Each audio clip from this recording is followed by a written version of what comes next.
opinions expressed by the host and guests in this show are not necessarily the views of Children's Health Defense.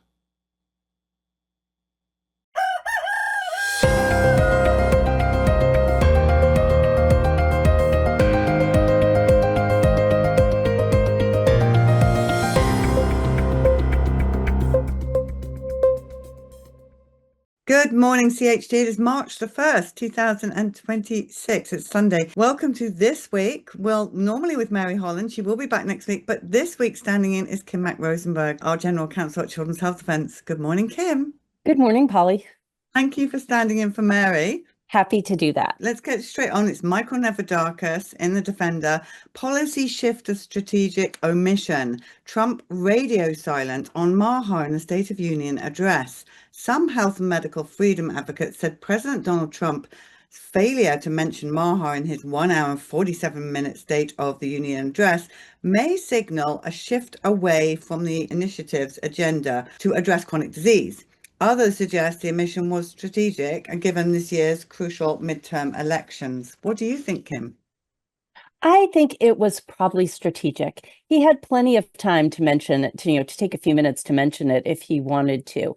He is thinking, I'm sure, long and hard about the midterm elections. They're going to be important elections for everyone up there who's up for re-election and for the two parties. So I think everyone approaching these midterms is going to be very strategic in what they discuss. But I think more importantly, the MAHA movement is still alive and well. We know this just from what we see MAHA doing, the actions they're taking. This is an important issue and remains, I think, in the forefront for many, many Americans. Okay, thank you for that. All right, Defender. Robert F. Kennedy Jr. responds to Trump executive order on glyphosate. President Donald Trump issued an executive order intending to boost U.S. production of glyphosate. The U.S. Health Secretary, Robert F. Kennedy Jr., said he supported President Donald Trump's order. I will always tell the American people the truth. Pesticides and herbicides are toxic by design. And I just want to also add to that Zen, by the way, did a fantastic job on Good Morning CHD earlier this week. So if people have missed that, she breaks down both sides. And it's hard for her to do that because she was very upset about it, quite rightly. But it has caused a lot of upset, Kim. It's caused a tremendous amount of upset. And I think that the secretary's first response to it caused an incredible uprising of concern that he would say that he supports the executive order that the president put out regarding glyphosate production, national security, and food security in the United States. He then put out a much longer statement, and that's the one you started to read, where he said, I'll always tell the American people the truth. And he really broke it down into why we are relying on glyphosate now. And this is not something new. This is not something that happened with the Trump administration or even happened with the Biden administration. It's been going on for decades. That's how one of the means that the American farm system has been propped up. But Secretary Kennedy also went on to talk about what he and particularly USDA Secretary Brooke Rollins are doing with respect to try to get a return to regenerative farming and to find new means of securing our food supply in a way, that does address these pests that are real. I mean, there are real pests that do endanger some of our food products, but to do it in a way that is safer and better for the environment, better for people's health. But that doesn't turn around in an instant. I am not pro-glyphosate at all, but you also, practically speaking, just can't stop it tomorrow with nothing else to replace it. And that's hard to hear and hard for a lot of people to understand. Now, that does not mean that glyphosate production or other pesticide production should be free from liability. I don't want to see a liability shield like we have a vaccine liability shield now. I don't want to see that liability shield for pesticide manufacturers as well. And I think that, there is a movement in Congress, and it's bipartisan movement, to try to avoid that. Well, there's been an effort to also try to get a shield in place, and we've got a Supreme Court case that's going to be heard this spring, Monsanto against Durnell, talking about failure to warn and labeling and whether or not federal law preempts labeling on a state level with respect to glyphosate. So there's a lot happening in the pesticide space right now on the federal level. Yeah, well, the next article by Brenda Belletti in The Defender, lawmakers launch bipartisan bill to block Trump's executive order on glyphosate. That's Thomas Massey and Shelley Pingree. They introduced the No Immunity for Glyphosate Act in response to President Trump's executive order boosting the domestic glyphosate production. Thomas Massey really doing quite a lot of, I think, quite good work at the moment, right? Yes, Representative Massey is doing a lot of really good work in a lot of different areas. And he himself, if you've ever seen him speak, he always talks about his little mobile chicken unit. And I've seen video of it, and it's really quite cute. But how he moves his chickens around so that they can feed. You want to protect that land, right? You don't want that land to be covered in pesticides. That would be deadly to your chickens. It could harm your family. So as someone who participates in the world of agriculture, I think that Representative Massey is a really important voice to listen to in this. We've seen sort of front organizations come out, especially at the state level this past year, where many states are trying to pass these liability shields for pesticide manufacturers. And they come out and they look super friendly and super, gosh, we're the American farmer. We have to protect the American farmer. We have to protect American farms for sure, and we need better ways of doing that in this country. But we also have to protect the farmers and their families and all of us from pesticides that could really cause horrible health effects. Brenda Belletti here in The Defender. Sudden exit of CDC Deputy Director fuels media speculation. A statement posted on the CDC's website said that Dr. Ralph Abraham chose to step down to address unforeseen family obligations, effective immediately. Media reports speculated, without providing evidence, that Abraham's exit was part of a shake-up. We're sad to see him go, correct? Well, sometimes shakeup can be good too, but we don't know why the bottom line is we don't know why he left. If we're taking him at face value, he left because of a family circumstance, right? But we don't know that he's not left to do something else. But it's pure speculation and conjecture at this point as to why he may have stepped down. We do know there have been tremendous shakeups in many, many departments in the federal government, and particularly at HHS in the past year. Again, some shakeups can be a good thing. Yeah. We know that there are issues in all of these agencies where people may not disagree with the new policies that are being put in place. And we've also got a system that's been going on for years and years and years where we have captured regulators, and there's this sort of revolving door between industry and the government. And the secretary has spoken out about that for many years, about the problem of agency capture. And it is a real problem. Back to The Defender. 15 states sue HHS over revisions to vaccine schedule. This is the New York Times reporting. The states led by the Democrats say the changes were not based on science, i.e. they don't think that Kennedy is doing science. I'm just going to read the next one from Jill Erzan. California and Connecticut scrambling to sue HHS over vaccine schedule. California Attorney General Rob Bonta told Reuters that his office is drafting a complaint. And then the last one, Suzanne Burdick here. Publicity stunt dressed up as a lawsuit. 15 states sue HHS over new vaccine guidance. The lawsuit, filed late Tuesday, asks the U.S. District Court for the Northern District of California to nullify the January decision by HHS to reduce from 17 to 11 the recommended number of diseases children are routinely vaccinated against. An HHS spokesman said, by law, the health secretary has clear authority to make determinations on the CDC immunization schedule. Let me let you talk, then we'll go on to Governor Josh Shapiro after that, shall we? Oh, sure. We can go on to Governor Shapiro. So this lawsuit by these states, I think, is largely theater, and it's being done to get attention. As a lawyer, I have real concern about whether those states have any standing to bring that lawsuit. They cannot change the federal recommendations, but they can do things on a state level, and many of them have. Also, not all the state schedules are aligned with ACIP recommendations, even before January 5th. So we point out in some of our papers that we filed both our intervention papers in the AAP lawsuit against the secretary in Massachusetts and in our RICO lawsuit, that there are states like California and Massachusetts that recommend maybe 10 or 11 vaccines for school attendance. So they're not even up at the level that the ACIP prior to January 5th recommendations were. So query what they're really even complaining about in that circumstance.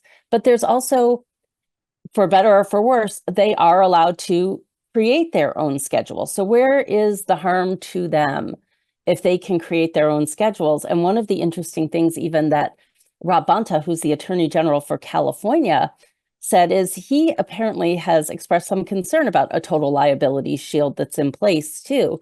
And I think there are questions being raised, and we don't have all the answers yet, as to what happens when these vaccines are taken off the ACIP recommended schedule. I think there's a process in place in the statute by which you'd have to take action to remove that liability shield, but it's complicated. It's not straightforward. But here, I just really don't think the states have standing. I think that the states are filing this so that they can make a lot of noise about not liking what the secretary is doing, what the CDC is doing, what ACIP is doing. But that at bottom is just their opinion. And again, I don't see the real damages to them here. And this idea that ACIP or the secretary are not relying on science in making these decisions, I think is just a false construct, right? Because what they're relying on is AAP and other trusted experts as they describe them. But those supposed experts are cherry picking data and cherry picking studies that are favorable to them. And in fact, they're not looking at all the science. And we know that there's a robust body of science that supports rolling back some of these immunizations. And we can talk about, whether it supports any vaccines, whether that testing has been done. But we certainly know, from Secretary Kennedy's book with Brian Hooker, Vax Unvax, that there are real concerns about health impacts of vaccinations on children. And we also just see that in studies that have come out, especially in recent years. And the studies that AAP is relying on simply don't hold water. There are conflicts of interest. The conclusions don't really say what they say. So if you want to look at the real science, you have to look at the body of science. And I feel like that's what HHS and ACIP and CDC are doing now, or moving toward that. And the sad thing for me is that it's becoming political, and children are dying or getting very injured from these shots. And children should never be brought into a political fight, which is basically what I'm seeing it as. I think this is a political fight, and it's a fight about money, because there's a lot of money made off of the, what was the schedule in 2025 versus moving to more toward a shared decision-making model, like so many of our peer nations have. And no one's, people are talking about, well, fine, the Denmark schedule is great for Denmark, but we're not Denmark. We don't have, the same, we have differences between people in the US and people in Denmark. We have different lifestyle issues between the people in Denmark and the people in the US. But part of the reason we have those differences is because our kids are so unhealthy, right? We have kids who just are suffering from so many chronic diseases, oftentimes kids having multiple chronic diseases, diabetes, obesity, ADHD, rheumatoid arthritis. I mean, things we shouldn't be seeing in such a huge part of the population. And this idea, and it came out in the AAP lawsuit, in some of the filings that AAP made, which just seemed tone deaf to me, where doctors were saying, well, the shared decision-making model, I'm going to have to talk to parents about vaccines. I'm actually going to have to answer their questions. And I won't be able to see as many patients in a day. And therefore, I'm going to make less money, and therefore I'll be damaged. My jaw dropped when I first read that, because I thought they can't have put that in writing, right? That's basically saying, I don't want to give my patients informed consent. And oh, by the way, I apparently haven't been, because I'm saying I'm going to have to do this now moving forward. I think that is really disturbing. And the fact that they don't find it disturbing and they're willing to just say it out loud is also concerning. Just a quick question before we move on. Do you think, I mean, I know a lot of our viewers feel like everything is taking so long to, you know, why have we not told the truth about the MMR? Why is the MMR still on there? Why is the DTaP still on there? Why is HPV Gardasil on there? It's killing kids. And it's frustrating for everybody because I think everybody thought once Bobby Kennedy got in, things would happen much faster. I hear people's frustration, but I think there's, again, this is my opinion, there's strategy involved. How quickly can you move these things, but also legally and regulatorily, how quickly can you move? What steps? Because we have to, the secretary has to be careful. Anyone making a change in government regulations has to be careful to follow all the steps, right? Otherwise, you're going to be sued, and you could still be sued, and someone could make a claim, as the AAP has done against the secretary and others in government, that you're violating the Administrative Procedures Act and you're acting in an arbitrary and capricious manner. My reading of those laws and regulations is that the secretary and others are acting within their power in making the changes that they're making. But again, you just can't do everything overnight. You have to follow along the steps. So it's frustrating. We're talking about a system that has been in place for a really long time, and changing and, deconstructing or partially deconstructing that system takes time as well. All right, well, let's talk about Governor Josh Shapiro. This is, I think, a tweet. It says, "I'm suing the Trump administration to challenge their illegal overhaul of the CDC's long-standing recommendations for children's vaccinations. Donald Trump and Robert F. Kennedy Jr.'s blatant disregard for science threatens public health and erodes trust in our institutions. My administration will continue to rely on qualified experts like the American Academy of Pediatrics." I mean, how can he even say that? He must know who sponsors the American Academy. How can that be? Well, also sitting in the state of Pennsylvania are many, many major pharmaceutical companies, frankly. Yeah. So, we can look at, who is giving money to Governor Shapiro. And I haven't looked at that, so I can't say for certain. But we know that those pharmaceutical companies are often headquartered or have large operations, including companies like Merck in Pennsylvania. So this is, as much as, the state I live in, New Jersey, has a lot of pharmaceuticals right across. I'm 10 minutes from the Pennsylvania border. They are on that side of the river as well. They are a big base of operations, and that we know they're powerful at a state level as well as a federal level. And, what Governor Shapiro is saying goes back to what I just said about, cherry picking the science. If you're relying on AAP as your expert, they are cherry picking the science. Defender here. Federal judge gives AAP 6 days to respond to Children's Health Defense request to join high-profile vaccine lawsuit. Do we have an update on that? So we do have a little bit of an update. AAP, when I checked, had not filed its papers yet, but the defendants, so the federal government entities, did file their response. They oppose the intervention, though they don't oppose are entering the case as a friend of the court, an amicus. So what they basically said is they feel that they are representing the interests of CHD and the other proposed interveners in this case because they're supporting the new schedule, but they're supporting it in their papers on a very limited administrative reason. They're not talking about why it's important that changes are made to the schedule and why, and about the lack of safety testing of the pre-January 2026 schedule as a whole.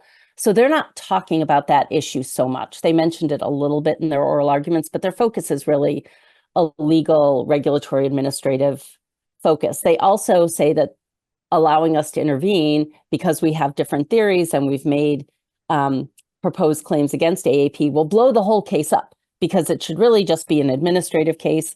It should not go into all the issues that we are talking about. It's whether the secretary and agencies under him have the authority to do what they did. Their argument is we should keep the case very limited. Do you expect another update soon? Will you keep us updated on CHD TV?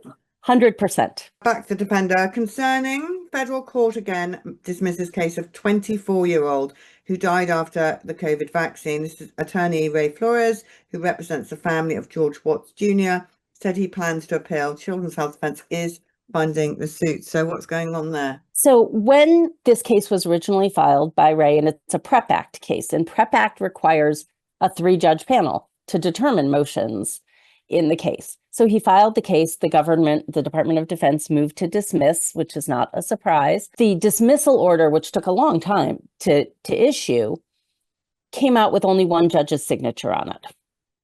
And Ray caught that right away and immediately said, hey, wait, it's supposed to be decided by a 3-judge panel. Where's that? He filed something very quickly. The government responded very quickly. And then the court sat with it for a long time again. And finally, they issued an order. They said they were reconstituting the panel. I think there are questions as to whether the panel, even now, was properly constituted, whether the judges who are there should be there, whether they should all be district court judges. But at the bottom line is they just rubber stamped what the first judge said. There was no apparent from the face. I mean, it's, if not verbatim, almost verbatim. And there's nothing on the face of that order that suggests they did any sort of deep dive, deep analysis of the issues. And there are really serious issues raised here, like whether the government can claim sovereign immunity, which means basically saying, we're immune from suit. You can't bring a lawsuit against us. And Ray made very compelling arguments about why that is not the case here. So he's filed his notice of appeal. This will go up on appeal. And it will raise the issues, the sort of administrative issues of the constitution of the 3-judge panel, but also the substantive issues like sovereign immunity and due process. And do we expect this to ever go anywhere? I mean, these cases are so hard because it's same thing with vaccines, whether it's COVID or normal vaccine, right? It is hard. And someone, many decades ago said the wheels of justice turn slowly. That is so true. And, we have cases, and it's frustrating for us as lawyers. It's frustrating for people following what we're doing. But you can't force a court really to issue an order in any sort of timely manner. And sometimes things do drag on. I mean, we've been waiting for 2 years for a decision on motions to dismiss in the Trusted News Initiative case. And we waited a long time on our case against Meta. Right, Michael Novadakis in the Defender. Project Artichoke. 70 years ago, CIA discussed hiding mind-controlled drugs in vaccines. A recently unearthed April 23rd, 1952 CIA document, Special Research for Artichoke, describes a series of ideas for how to develop chemicals designed to alter brain behavior and thought. The proposals contained in the document were part of the CIA's top secret Project Artichoke, which ran from 1951 to 1956. This is according to the Daily Mail. Wow, that's quite something. I mean, it was planned. I read that and I thought, holy cow. So people who think, we may be conspiracy theorists about something, look back at that. That is, what is that, 70, 80 years ago? It was a long time ago. They're already looking at ideas. And when I read the article, I was amazed, but they were talking about also putting drugs in cigarettes and in Coca-Cola and in the water and in, other foods. So they're looking at all different kinds of ways in which they can get drugs to the population. But one of the things they were focusing on was vaccines, because they were looking at sort of my understanding is sort of standardized medical procedures where you might be able to use some of these mind-altering drugs. And vaccines, there weren't many vaccines given back in the 50s, but to the extent you have a standardized medical procedure, even today, that's one of them. So it would be an easy way to reach a mass of the population, right? Not everyone smokes, not everyone drinks Coca-Cola, but most people seek basic standard medical care. Right. I'd really advise everyone listening to read that article Michael put together. It's fascinating. It is fascinating. Well, let's go to John Fleetwood on his Substack. There's a bill to deploy federally funded mobile vaccination units with no spending cap introduced by Representative Gottheimer, again centered on influenza. Legislation authorizes federal purchase of these vaccine vehicles, equipment and doses to expand nationwide delivery infrastructure. And then Jill Erzan in the Defender has written this up. It's called Fight Flu Act. Federal lawmakers float taxpayer-funded mobile vaccine. But we don't want your mobile vaccine backs trucks. No, thank you. I agree with you. We do not want those. I mean, they raise, in my head, when I first read the article, all I could think of was sort of like the old-fashioned ice cream truck going around with its, bell going off, and instead of offering ice cream, it's offering vaccines. And it just raises so many issues from, who's administering these vaccines? How are we keeping track of adverse reactions? Is it just going to bury more adverse reactions? How are we going to know? One of the things we've often said when we talk about HPV vaccines, and I was talking about this, 12 or 14 years ago, when California said, children 12 and above could get an HPV, it was couched as vaccines for sexually transmitted infections, but could get an HPV vaccine without parental consent. And all I could think, we have informed consent issues there, huge informed consent issues, but also issues that even if you're pro-vaccine and you would want your child to have that vaccine, if they go and get it and you don't know about it, you actually run a risk of perhaps over-vaccinating that child, right? Sometimes kids don't remember, they don't want to say anything because they don't want you to know that they did this, or they don't know that a Gardasil vaccine is the same thing as an HPV vaccine. So when they go to the doctor, they say they haven't had it.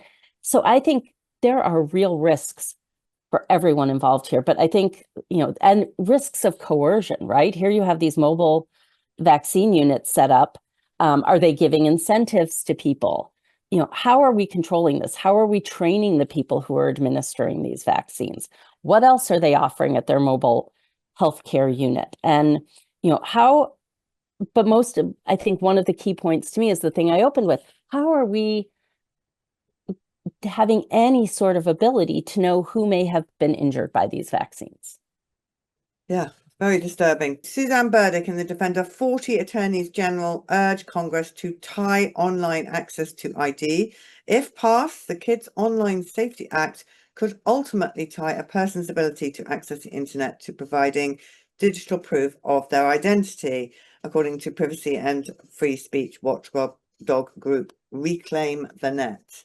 We all want our kids to be safe online. I mean, the reality is that children spend a lot of time online, and I would be happier to see children spending less time online. But these types of gatekeeping measures not only affect children, they affect adults as well.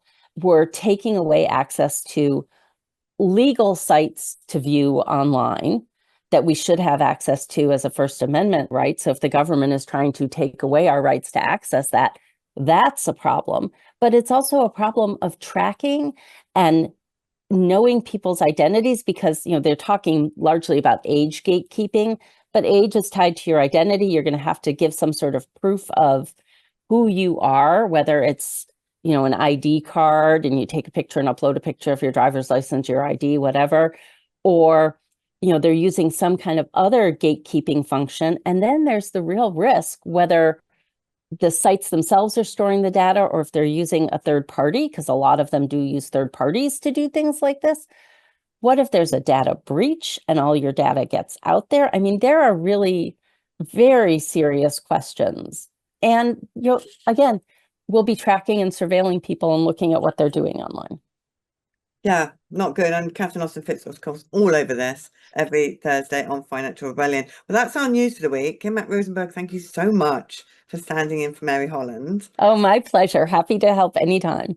We always love it when you're on CHD TV, so do come back again soon. But for the viewers listening, tomorrow we have a very special show for you. Dr. Suzanne Humphries has got an exclusive for Children's Health Defence.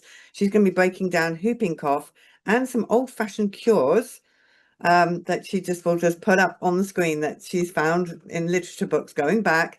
And she's going to be talking about DTaP and the Tdap. So you'll be able to see all of the different versions of, and I'm sure, as you know, Dr. Suzanne Humphries does not mince her words. So she will be on tomorrow morning. So that's fun. But now we're going to go to geoengineering. And thank you again, Kim. Thank you.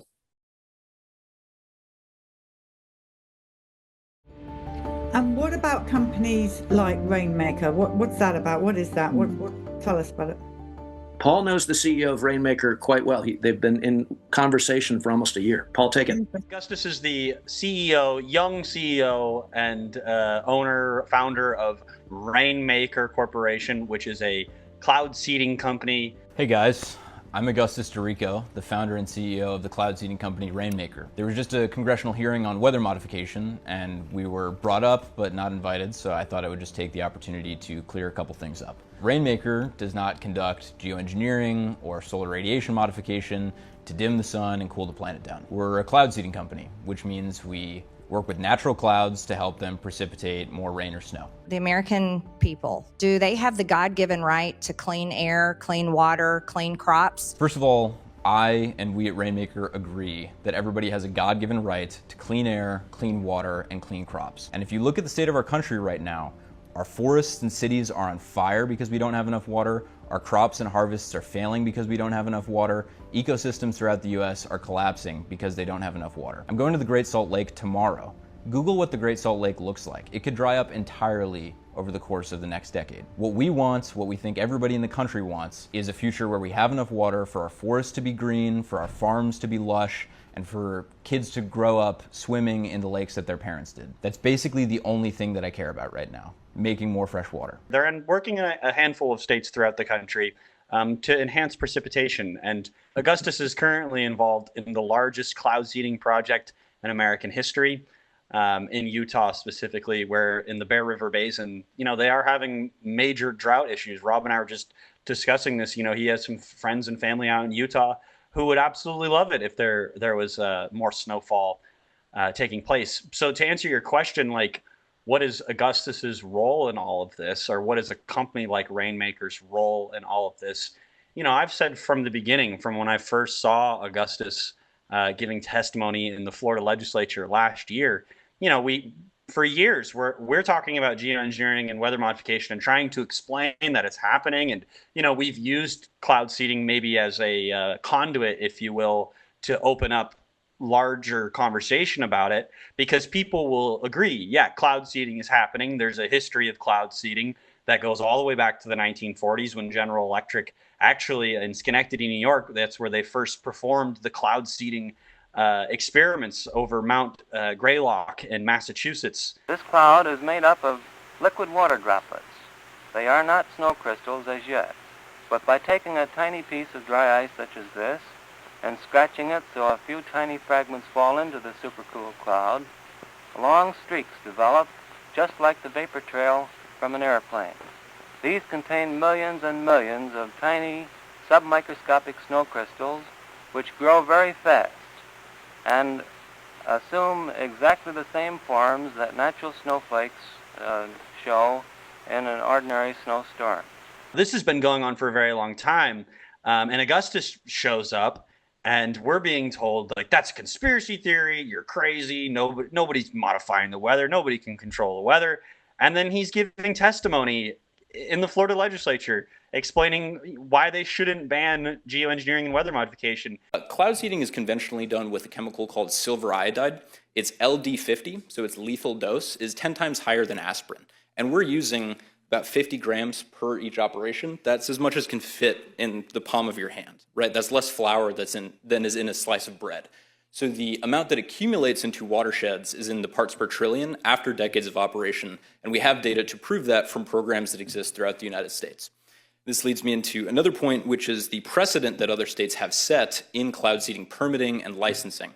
So I think that, per what I said at the top of my commentary, the spirit of this bill to protect Floridians, to protect Americans from environmental pollution, that is great. And I think that permitting and licensing absolutely should exist. It does exist in states like Texas and Utah and Idaho. So this isn't a blue state or red state issue. California has a process as well. New Mexico has a process. And we don't want anybody wantonly modifying the weather. So implementing a permitting regime so that it's only done responsibly and safely with best-in-class meteorological practices, that makes sense. And we advocate for that. Not only do we advocate for that, we, Rainmaker Technology Corporation, has engineers in all of those states that I mentioned that are actively modifying the weather. that are actively enhancing precipitation for farmers and reservoirs and cities that are undergoing drought. And that brings me into like my third and closing point. Like, what is this bill about? What are we voting on here? Yes, this has to do with Florida, first and foremost. I don't think that burdening the state with more regulation, with more permitting on investigation is something that it would necessarily be excited about, but if it was for the sake of protecting Floridians, that makes sense. I don't think that we want to prevent Florida's access to best-in-class technology for their agriculture and their water and their wildlife, but more than that, it has to do with the United States, both domestically and abroad. No ifs, ands, or buts. Mar-a-Lago exists here. Florida is a very consequential state within the United States, and if weather modification is banned here, that sets a precedent to deprive farmers in even more arid regions of the country from getting access to water from cloud seeding. And so if only for the sake of other Americans, for other farming interests, for other cities like Salt Lake, which is currently radically under budget for their water supply, and people are getting respiratory issues from the dust kicked up from the evaporation, cloud seeding could mitigate that. If this precedent is set here, it could affect other Americans. And not only could it affect us immediately within the United States, but long-term it could affect us geopolitically, because China has a $300 million annual budget for weather modification research and operations. And that's when we finally realized, this is last year, okay, the geoengineers and the cloud seeders are coming out of the closet, if you will. They are now putting a name to their face in Augustus, who honestly, I really don't think he understands what he's part of. And I've said this from the beginning with him. It's now been a full year of me kind of having a bit of his ear, being a little bit of a gadfly, if you will, to remind him like, hey, there is an opposition to what you're doing. And here's why, and I've said things to him before, like, you're not a stupid person. You can look up into the sky for yourself and see what's going on. What you're doing is just a tiny fraction, a small piece to a much larger project. And he's just the face of it. I've referred to him as a patsy. I don't really think he fully understands what he's part of. And, the only reason I can sit here and say that as a young person myself is because I do work with a team of researchers that have been working on this for a very long time. And it does seem like there's a lot of people that have been following the geoengineering issue for a very long time who also really don't know the larger picture. As Rob was just describing to you with his kind of pump, jump, and dump analogy, like there is the 1940s through the 1960s history of geoengineering and weather modification.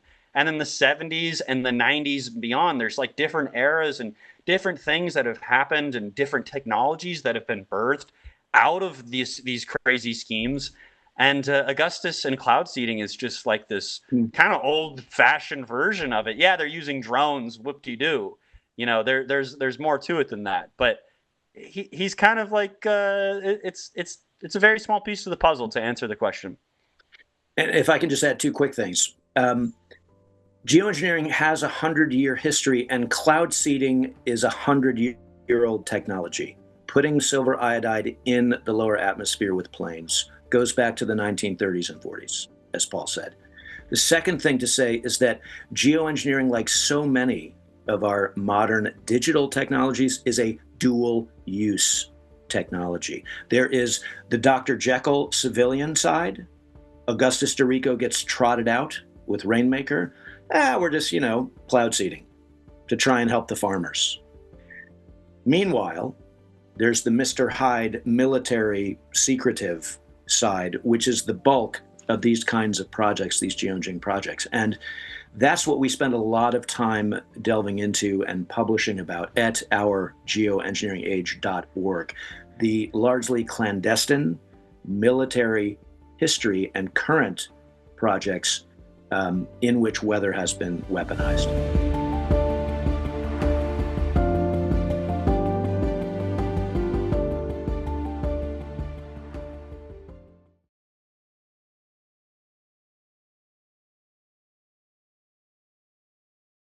All right, we are live.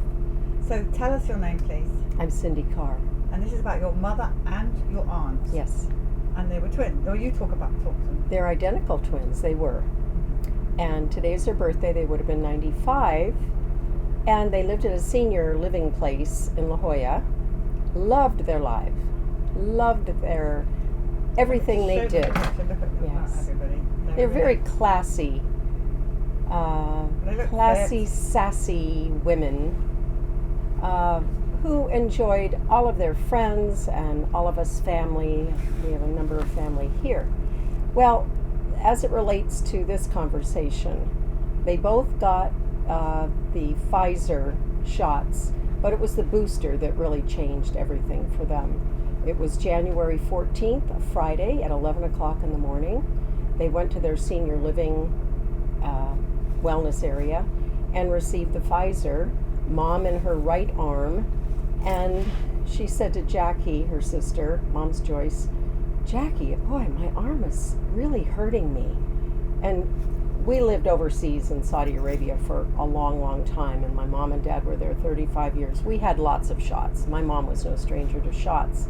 She said, boy, this is really, really bothering me. And she felt lethargic and had a malaise all weekend, such that she couldn't even go out to lunch with a close family friend who was visiting both of them. So Monday morning, she woke up less than 72 hours after receiving the shot. She was out of the shower and she yelled out in pain. She said later it was a level 12 out of 10. She thought she was going to faint. It hurt so much. She yelled out, Jackie! And Jackie came running in. And mom had no feeling in her right arm, same side as the shot. And her arm went numb and her hand started to turn blue. Other than that, she was fine, right? Called the EMTs and off she went to Scripps, La Jolla. And I got to the ER when the ultrasound tech was there with her big piece of equipment, assessing the situation. And I was there when the tech said she had complete occlusion, arterial occlusion of the ulnar, radial, and distal brachial arteries, which is why she had no feeling in her arm and her hand was blue. So they scheduled her for emergency vascular surgery, which she had as soon as they could finish the other case. She had a clot removed from her arm. She'd never had a bleeding problem or clots, was never on Eliquis or anything like that. So she spent the night and recovered pretty well, but the most disturbing thing for her at that point was the doctor called me and then told her, your mother is a very lucky lady. She almost lost her arm. My mom freaked out. You can tell from the photograph that they were proud women. They dressed well. They were it was important to them to present well to the people around them and to all of us. So mom's thought that she could have lost an arm and then could maybe suffer an amputation or something like that down the road was more than unsettling. So after that, as she's recovering, the two of them started to experience leg swelling and all the things. I mean, we're surrounded by all these precious people who have suffered unspeakable horrors. For them, how it played out was that they couldn't wear their shoes, they had tinnitus, they had many trips to the emergency room. My poor aunt would call and say, Sydney, your mom's just been taken to the emergency room. And I would scoot down from Cardiff to La Jolla and meet my mom there, and she would be worked up for this or that. Or my mom would call and say, honey, Jackie's just been taken to the emergency room. It was just one day, they were both in the emergency room at the same time, and the ER doctor said, well, this is a first. I've never treated two identical twins in my career at the same time. And I would ask, of course, well, do you think this is vascular? Do you think this is related to the shot? No. It was just a no, like that. And we know why. That was the system, and they had to just toe the line. So anyway, their lives continued to be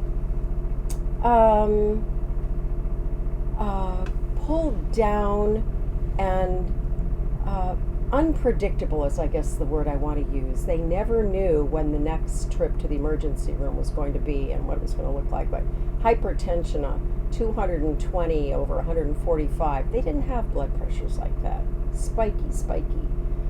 I'm an old nurse, and so is my sister. So we would be, more than casually involved with all the symptomatology.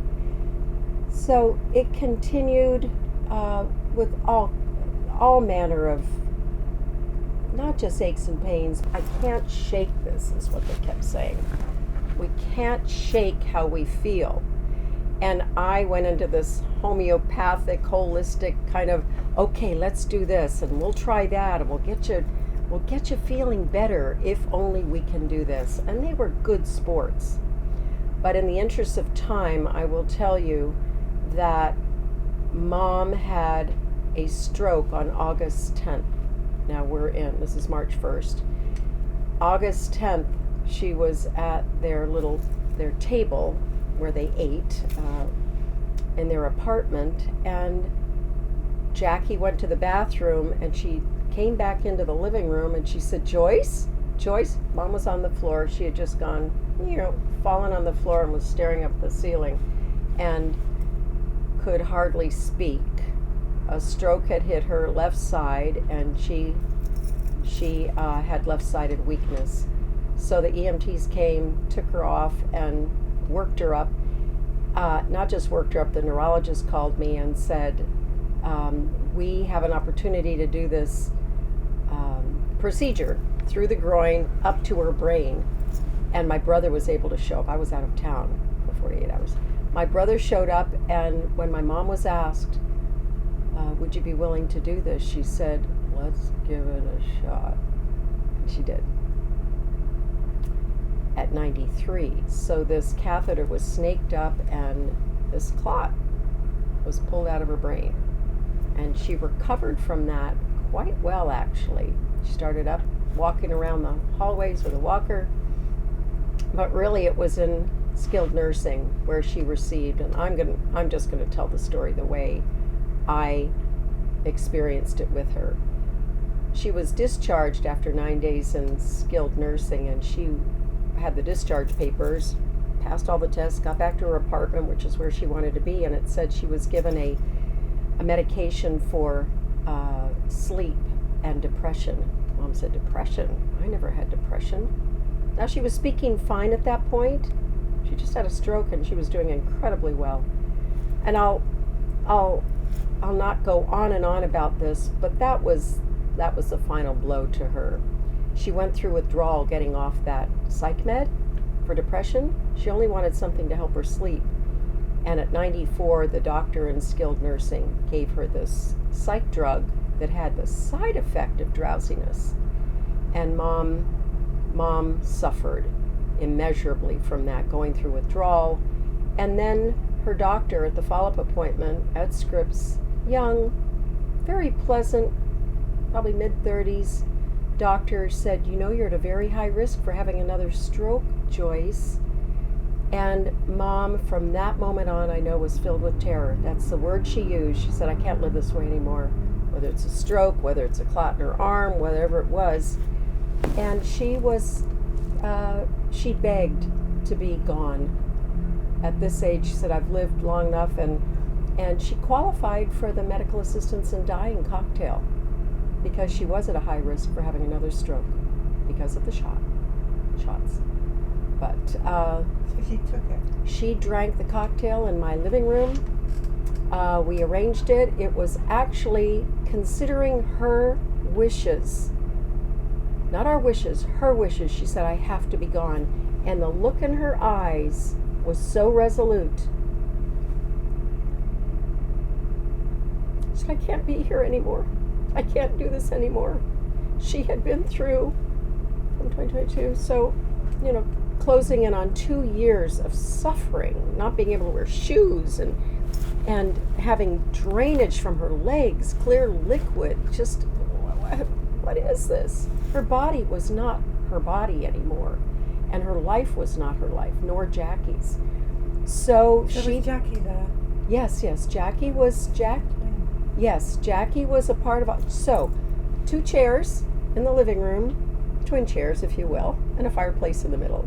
Set it up we drove with my friend, my sister, and I drove up to LA because the pharmacy was closed here in San Diego. And so it's a prescription. Oh, it's a serious prescription. It is a major prescription. Medical assistance in dying, MAID. And this particular doctor, we'd heard him 6 years prior at a lecture. And my mom and aunt said, that's how we want to go. We don't want to suffer. 6 years ago. Little did they know they were going to be a part of this whole So which doctor takedown. calls in the death cocktail?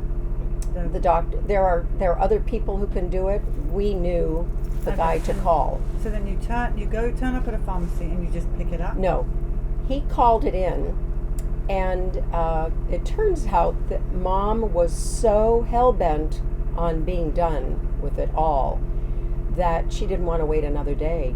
This was Friday afternoon that she got approved by hospice and this other doctor, because legally you have to have no less than 48 hours orally that you say, yes, I'm of sound mind and body, yes, I will take it. It has to be self-administered. So she did that, and then she had to sign the document that she was of sound mind body, that she wanted to do this. And we drove to LA to the pharmacy on that Saturday morning. She was approved Friday afternoon. We'd made a 5-hour round trip up to LA, back, and got the goods. And early Sunday morning, we went to pick her up. I mean, we had the Last Supper in their apartment. I filmed it, what she was eating, but she had that look in her eyes. She was physically eating, eating her food, able-bodied, but she was done. She knew she wanted to die. She couldn't take another day of this, and she kept saying, I can't do this. I'm so full of terror. So Sunday morning, we went and picked them up, got the 2 girls in the car, my sister and I, and brought them to the house. And I put on soft piano music in the background, started the fireplace, got Mom in the chair, and put a sort of faux fur blanket over her legs. And she still hadn't said goodbye to 2 of her grandchildren. She'd said goodbye by phone to the other 3. And I said, Mom, wait, you've got to say goodbye to these other 2. So I have a video of her saying, well, I've never done this before, kids, but I just wanted to say goodbye. And she says something very sweet to them and how they can have a long life and live well.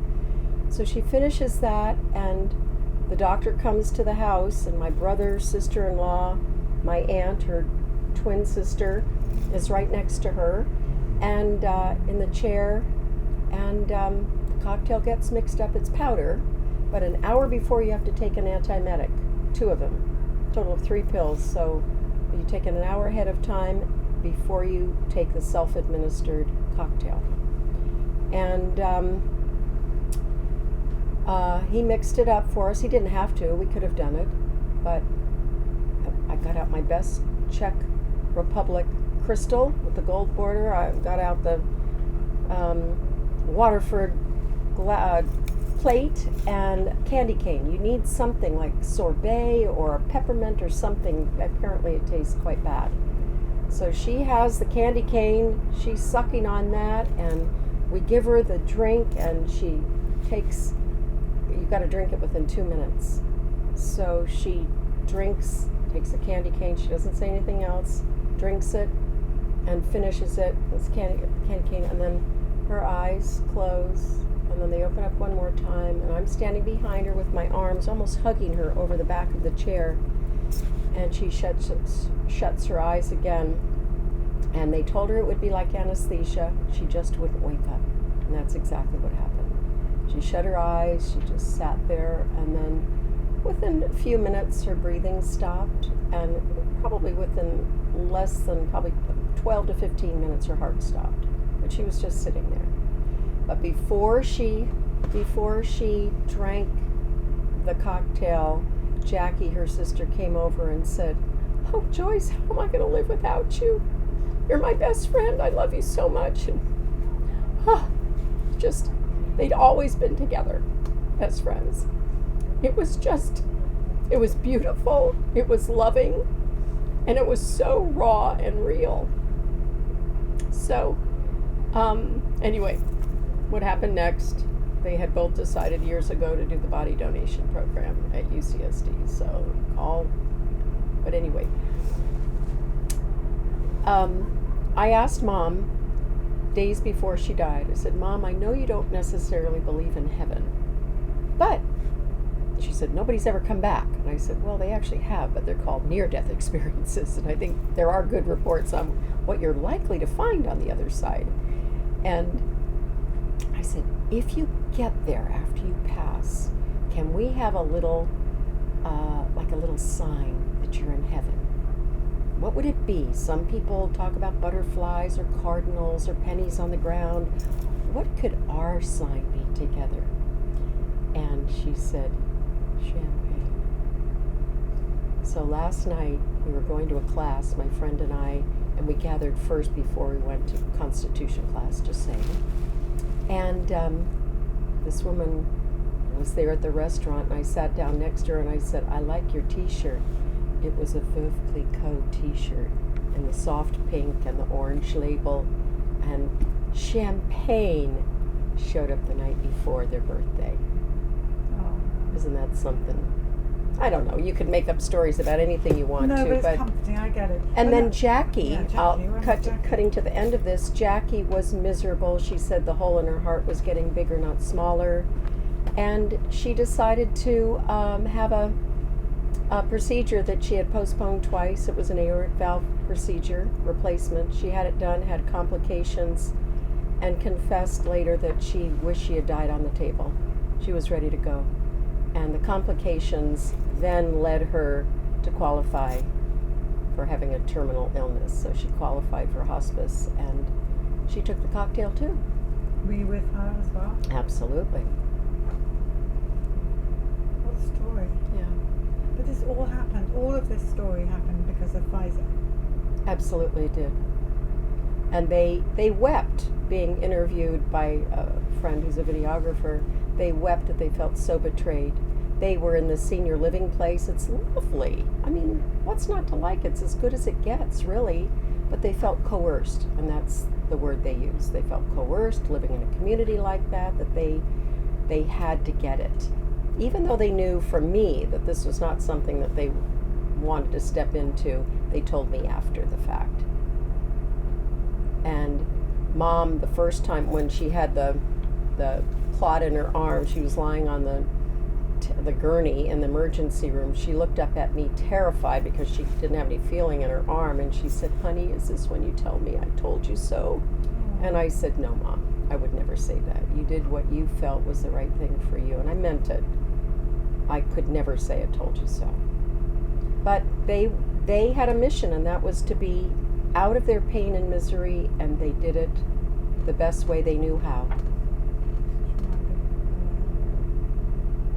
We're going to put this picture on the bus. Thank you. Is there anything else you want to add to the story? Just God bless everybody and all the families who have suffered. So more people need to know this.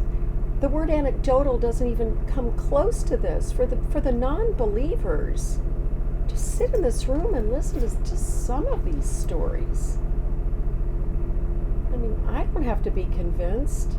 I was convinced before they had this horrible thing happen. So I'm just grateful that this is your life's work.